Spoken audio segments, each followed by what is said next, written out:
Hello, ladies, gentlemen, and all peeps of non-binary and all other genders. I'm Spider-Pan! Time for another episode of Wary with Cary. Today, we'll be discussing a few things, and it all kind of fits under the umbrella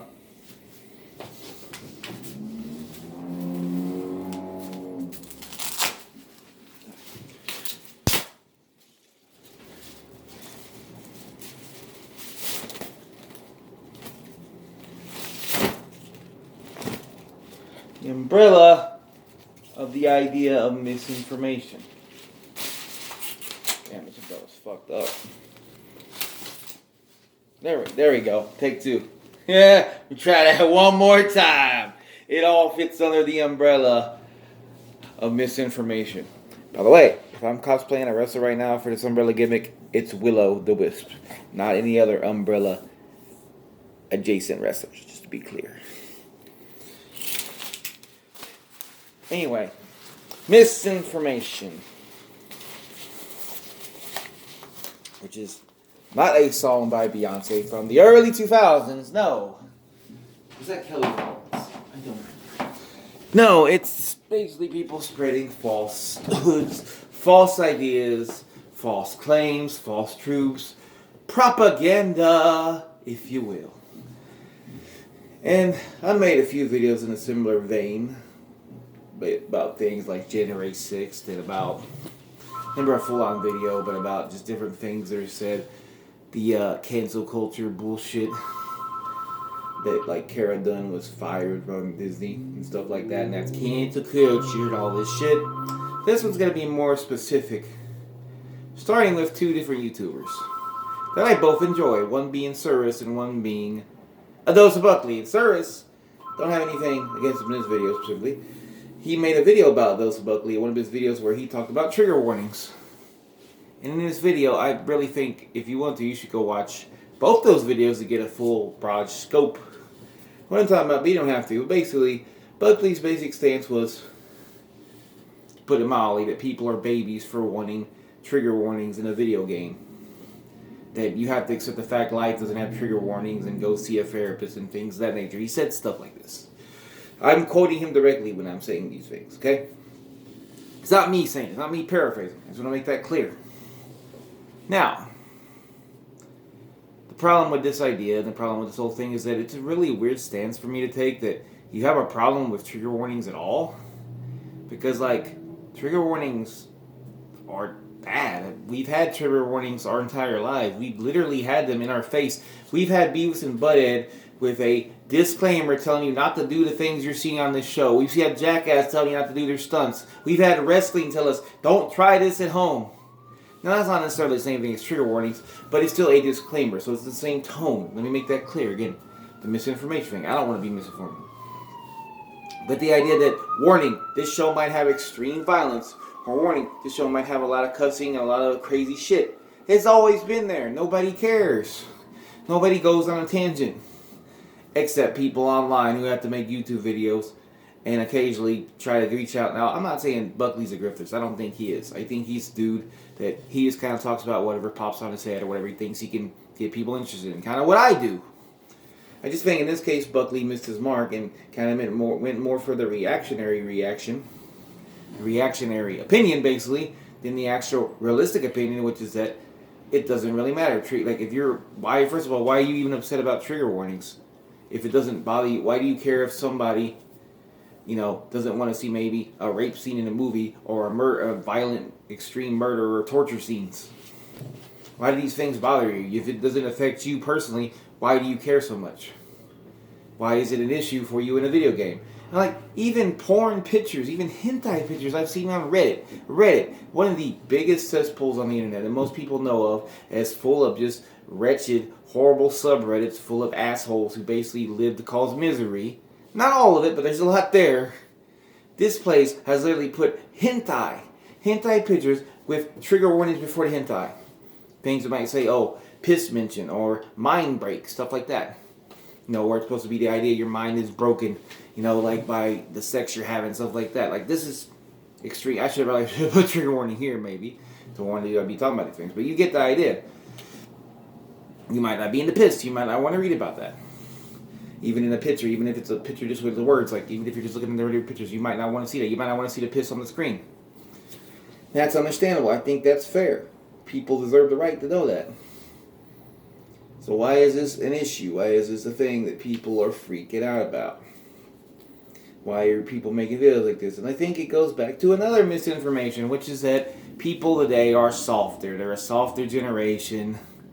They're not as hard as they used to be. It's just not talking about their dicks or whatever. Apparently not. At least I don't think they are. Hard to say with some of these people. But anyway, so the idea is that somehow in the 90s and the 2000s, I suppose, we were much tougher. We were much more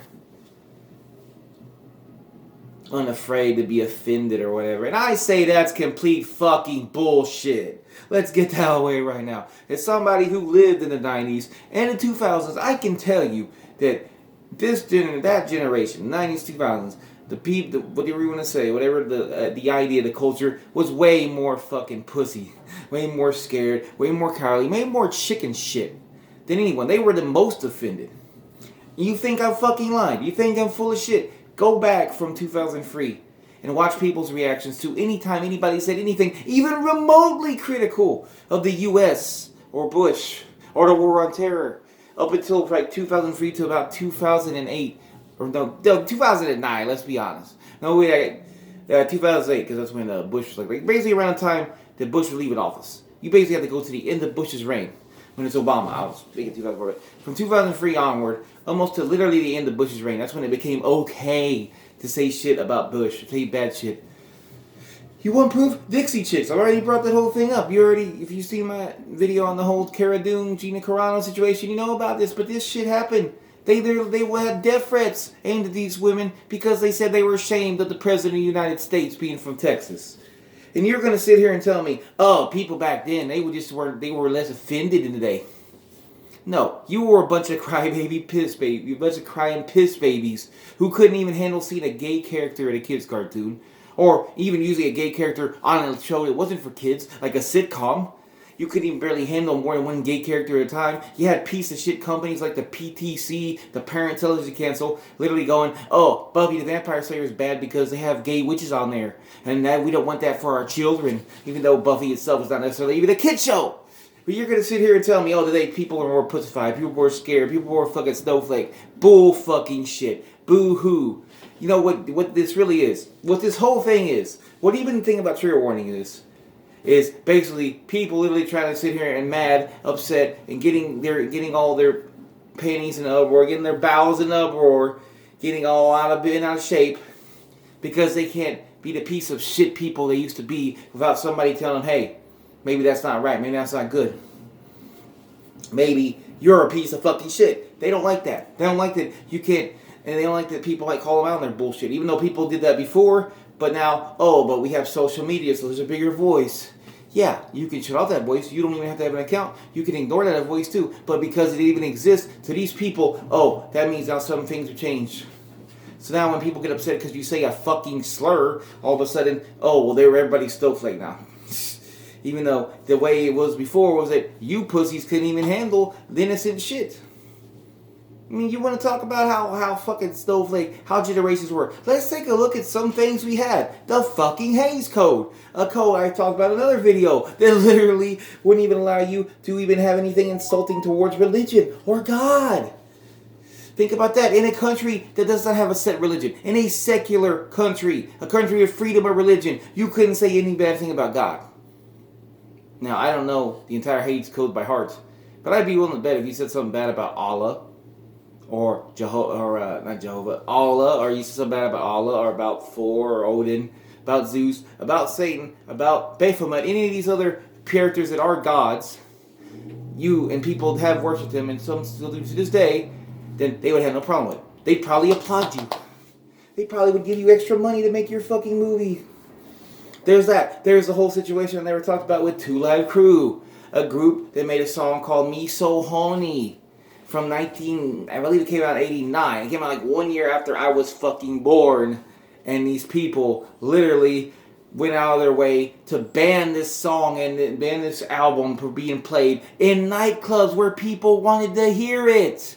You couldn't even go to a concert and hear this fucking song without having maybe the goddamn pigs at your fucking door trying to arrest you. But oh yes, here in 2021, we're the snowflakes. We're the ones that are so fucking offended by everything. When, something that happened literally right after I was born. Something that long ago. I didn't even mention the goddamn satanic panic.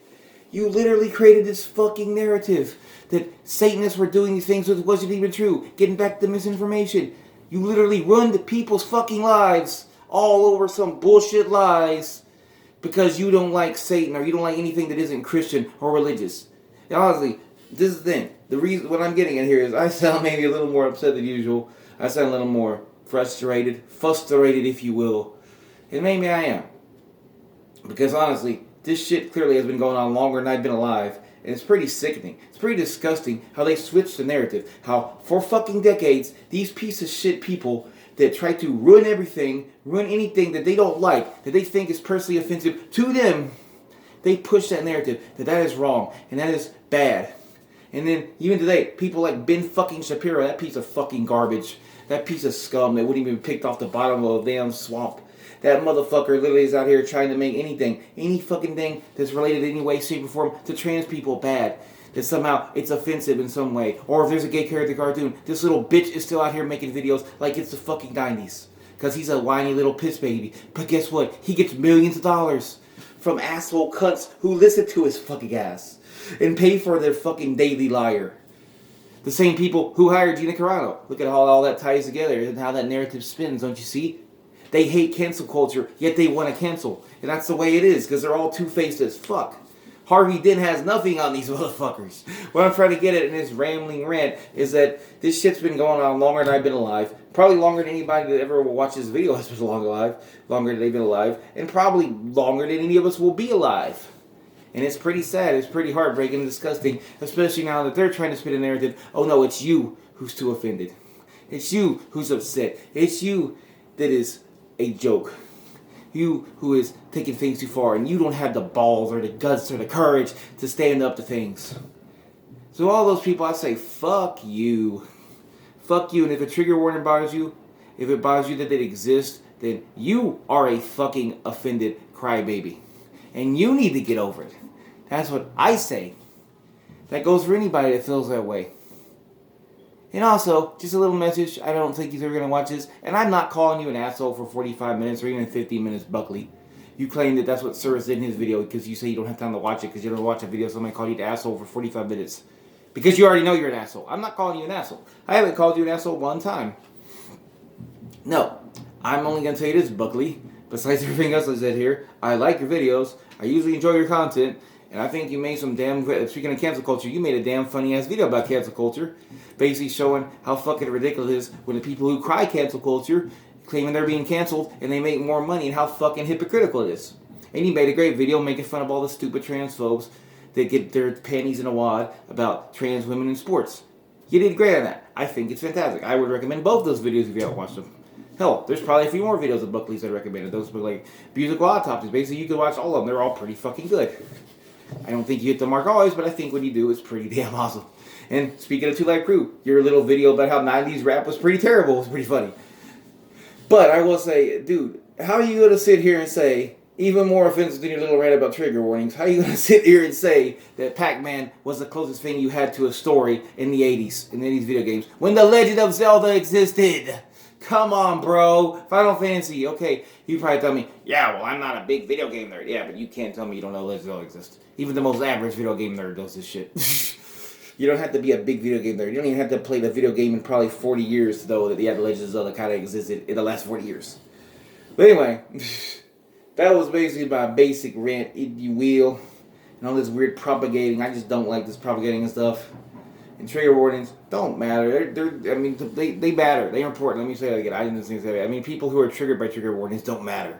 People who are upset by trigger warnings need to get over it. Because it's not a big deal. If it doesn't affect you, move on. Because all it really is telling you, it's not spoiling the thing you're going to watch. It's telling you this thing you're going to watch has this. It might bother you. And you remember, even shit like no Russian lets you skip the mission. Think about shit like that for a minute. Nobody was sitting there going, "Oh, Activision's going rogue. Activision's catering to snowflakes." No, they just either played the mission or they didn't. Simple as knowledge here. It's not that complicated. It's just a way for everybody to enjoy things. And some people, the other thing you need to remember that I haven't really covered on is that triggers, the way they work to people, I'm not someone that experiences this, but from what I understand, is that you don't know what's going to cause them. It's certain little things. Sometimes it can be something small. And if it's a situation where it's a scene that might be similar to something that's happened to somebody in real life, they might want to know that because that might affect them. That's all it is. Also, you can literally just skip the scene or close your eyes for 10 seconds because it's literally one little screen of text. No, it's it. Speaking of other weird information, the YouTube channel I won't even mention had a big video about basically complaining about them putting in Disney Plus the disclaimer before Peter Pan, like how it was a different time because they had like the song "What Makes the Red Man Red," and they called the Indians Red Man throughout the whole movie. Pardon my French, that's what's in the movie. Just want to make that clear. And I understand that, and I watched Peter Pan. I didn't have a problem with the disclaimer. I understand the movie. It's fine, you know. But if you're upset about it, that's fine too. I understand. But like that's all it was. Is people made a 20-minute video basically bitching about, oh, they put a disclaimer in front of the fucking Disney Plus. Meanwhile, like 20 years ago, they put disclaimers in front of some Looney Tunes cartoons. Nobody cared. Nobody was bitching about it. It was fine. Like how some of them were pretty damn racist because they fucking were. They literally were made there in World War II, and they were very racist towards Japanese and Asian characters. Like the characters were drawn horribly. And the funny part about this, in the same channel, there was talk before when they removed some shows off of HBO Max, how why don't they just put a disclaimer like the Looney Tunes did 20 years ago? And then in the comment section of that video, and then another video from the same fucking channel, who I won't tell you their name, but let's just say they're a certain aquatic creature that is also known to be quite of a joke, sort of a joke aquatic creature. But in the same video, they were praising that. Like people were saying, just do that, put the disclaimer. Then Disney Plus does it. And what do? They make a video bitching about it. And the people in the comments like, oh yeah, this is bullshit. This is snowflake. Like, you can't win. That's the thing. You can't win with these bullshit narratives. That's basically my thing here. Hopefully, we can fight. We all can just fight this misinformation together. Or we can just rant about it. But either way, there ain't a whole lot we can do. But it's just so annoying how these people construct these narratives. My point, all this propaganda, it propagates, and it fucking sucks. So, and if you can, try to fight it. And if you can't, I guess we'll rant together. We'll drink and smoke and party and chill together. Anyway, I feel like ending this on a more happy note. So should I recommend something? I watched a pretty good movie yesterday. I might as well mention this. I was going to talk about some Halloween stuff with the podcast, but I will mention that I watched a pretty good movie yesterday called Night Books. It's on Netflix. It's a pretty decent, fun movie. Kristen Ritter did a really good job here doing a different type of role I haven't seen her in. I like that about it. It was a fun movie. It had some good homages to other movies. Just really good stuff. It went in ways I didn't think. Definitely check out Night Books if you want a good little Halloween movie. To get you in the mood for Halloween, to get you kind of spooky season started. Maybe something different because it's a new movie. Check it out. Anyway, thank you for watching. Have a great day.